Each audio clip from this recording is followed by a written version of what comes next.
Hello and welcome to my media museum. Are you ready for some odd ones? I promised you in part 5 that part 6 would have some novelty records and some different things. And we're starting right off with Star Trek by the Charles Randolph Green Sound. And yeah, this is an odd one. It's the Star Trek theme with a disco beat laid over the top of it. Kind of funny. Not really my thing. I like the Star Trek theme song, but it's really weird having a disco beat laid over it. And the B-side of that was Love Theme from Hustle, which I didn't listen to last night. I did check out the Star Trek one just so I'd know what it was, and yeah, it's odd, definitely odd. And came across this one recently, and I had it in a stack of kids 45s that I might film at some point in time. But I figured now was a good time to show it. Star Trek's Dinosaur Planet, Part 1. And the B-side has Part 2. And yeah, they must have been thinking about making it for kids because it is one seriously heavy-duty 45. I can't get it there to where you can see how thick it is, but man, it's got to be one of the thickest 45s I've ever come across in my life. It would be hard to bust that sucker. And it is 45 RPM. Extended play, usually a lot of times they would go ahead and kick that down at 33 1/3 when they did stuff like that, but not on that one. Nope. And then this one, I've got two separate copies of it. I chose to show this one because it's lined up a little bit. On the other copy, the printing's a little shifted over to the side a little bit more, and I'll show you it briefly after we flip this over. But Classical Cluck by the Hen House 5. This is basically chickens doing classical gas. And yeah, it's a fun listen. It really is. The B-side of that one being a song called In the Mood. And again, it's chickens. Cluck, cluck, cluck. And here's the other version I was going to show you. You can see the title a little bit better because it's separated a little bit more from that dark. But it runs over to the edge here, and that's why I decided to go ahead and go with that other copy. Plus, on this side, it almost runs off the label even. So, anyways, moving on, we've got Classical Gas. Because, Classical Cluck should be followed by the proper Classical Gas. And this is, if you know the song, it's an instrumental acoustic guitar. I can't hum it for you right now, but it's really good. It's a really great song, a really good song from the times. And I have two copies of it as well here. And I chose this one because the color seemed to look more bright on it. They are identical. The vinyl is a little cleaner on the B-side on the other copy of this Bar Q Anova song, which I'm not nearly as familiar with.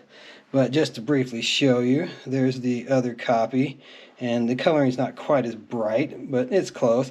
And this one had a really bad price tag. It's stuck on there almost like we had it was either part 4 or part 5. You'd have to really watch this one to catch it, not to damage your needle if you want to listen to that. Wouldn't necessarily damage your needle, but it sure could pop it out of the groove and get you some really unpleasant sounds on the speakers. And this one I've never heard of. I meant to give it a listen. I didn't find time for it. Wizard on the Hill, the Dipsy Doodle Construction Company. It just sounds like an interesting, funny title. So that's how it got grouped into this episode. And the B-side of that one being Wizard on the Hill Part 2. But I really like the coloring on that. It's a really nice, color palette that they've got there. It's bright, colorful, pretty. All right, moving on. I don't think I've seen a sleeve like this one before. Amy Mala Records. Yeah, interesting sleeve. And the album in it doesn't match up. It's also one I have not heard, but it's Paul Katzer, Grace Slick, and David Friedberg. Ballad of the Chrome Nun. Okay. Basically, some members from Jefferson Airplane. Probably putting out a novelty record. I don't know. I haven't listened to it. It's written by Grace Slick and David Friedberg, or however you say his name. And the B-side of it is Sketches of China. So I'm not really familiar with this one. It's just one that I pulled out because I thought the title was kind of funny and kind of different. And this one, some people will say it's not a novelty record, not meant to be funny. Came off the heavy metal soundtrack. It was in the film Heavy Metal, working in the coal mine, going downtown. And this was not them originally. This was a remake. That song had been done originally before.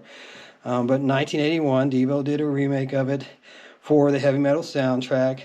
And this one's interesting because it has the exact same thing on both sides, which is kind of odd. You would have thought if it came from the movie soundtrack, they'd have put something different on the B-side, or if it was a reissue, they'd add something to the B-side. But yeah, this has the exact same song on both sides, no different whatsoever. It's not a mono and a stereo, it's not a different edit. Really, really weird. All right, and then here we got the Hokey Pokey by Ray Anthony. And I think everybody knows that one. I don't have to sing it to you, but put your left foot out, you put your right foot in, and then you do the bunny hop on the B-side. So, two kind of comical songs. There again, kind of might be a little more generated towards kids, but I don't know if it was originally intended that way or not. This is an interesting sleeve too that I don't recognize, haven't seen a lot of times. And it's got On Top of Old Smoky, Covered with Cheese by the Weavers and Terry Gilkson, with chorus and orchestra by Vic Strawn. All right. Everybody knows On Top of Old Smoky. And the B-side of that being Across the Wide Missouri, which I believe is more of a straight-up country and western song. But I wanted to show you that one because I found it in the same box with this one, On Top of Spaghetti, which Tommy Glazer in the Do-Re-Mi Children's Chorus. So this was definitely intended to be a kid's song, and I think it's pretty much using the same tune, if I remember right, with different lyrics. So they're making fun of On Top of Old Smoky with On Top of Spaghetti. And B-side of that, Battle Hymn of the Children.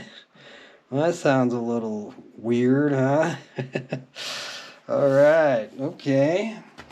Next up, we've got Yogi Gorskin doing Jingle Bells in mono with a B-side, I Just Go Nuts at Christmas.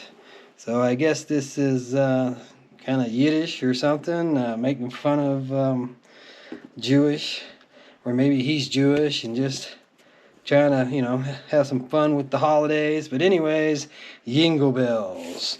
And so appropriately, again, found in the same box, actually right next to it, was Brenda Lee's Jingle Bell Rock. And that's one of those that looks a little better if I get it a little angle, get some light on it. That silver print. Man, I don't know whose idea that was, but it was not a good one. And the B-side of that one being Winter Wonderland. So two Christmas-themed songs there from Brenda Lee. And I think we all know Jingle Bell Rock from her. That was a really, really great version of Jingle Bell Rock. And then appropriately, because I think the guy's a bit of a joke anyways, I figured I Was Only Joking edited version from Rod Stewart was a good one to wrap up the novelty funny songs that I came across in this box. So it's an edited version, so it's probably unique to this 45. And the B-side of that being a song called Born Loose.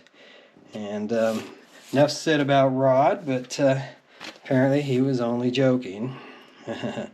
Yeah. All right, next up, still kind of a little bit funny, actually, Prince, Little Red Corvette. I wasn't a huge Prince fan, but I respected his talent. I got talked into going to a Purple Rain on a date, and I was amazed at the end of the guitar solo that he did. I was actually really surprised overall in general how much I enjoyed the film. So Prince is not my kind of music. I'm not into that kind of dance stuff. But Little Red Corvette is a great song. Little Red Corvette. He did some good stuff. He did some songs that kind of crossed over. And B-side of this, All the Critics Love You in New York. So, don't know that song at all. But then we've got 3 in a row here that are Prince related from the time. This was one of their bigger hits, I guess, or one of their hits. Morris Day singing for the time and wrote this song, 7779311. That was actually the guitarist's phone number, and they said after this came out and got popular, he had to change his phone number because it just wouldn't stop ringing. B-side of that is a non-album side called Grace, which is only available on this 45 unless some other CD compilation has added it to it. If you get the original albums, Grace is not on any of them.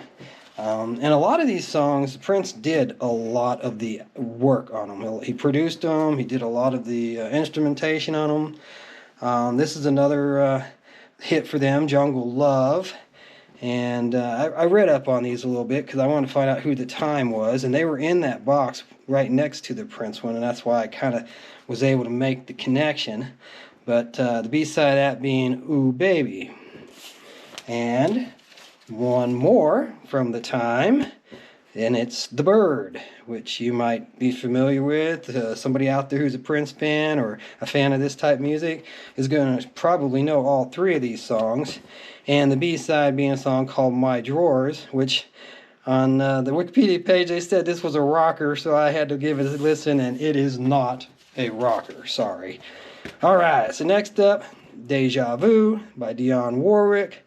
I just wanted to throw this one in there real quick with the B-side of All the Time. And it's kind of a joke to me because right next to it in the box was Deja Vu by Ray Goodman and Brown. I'm sure it's not the same song. It's got different credits.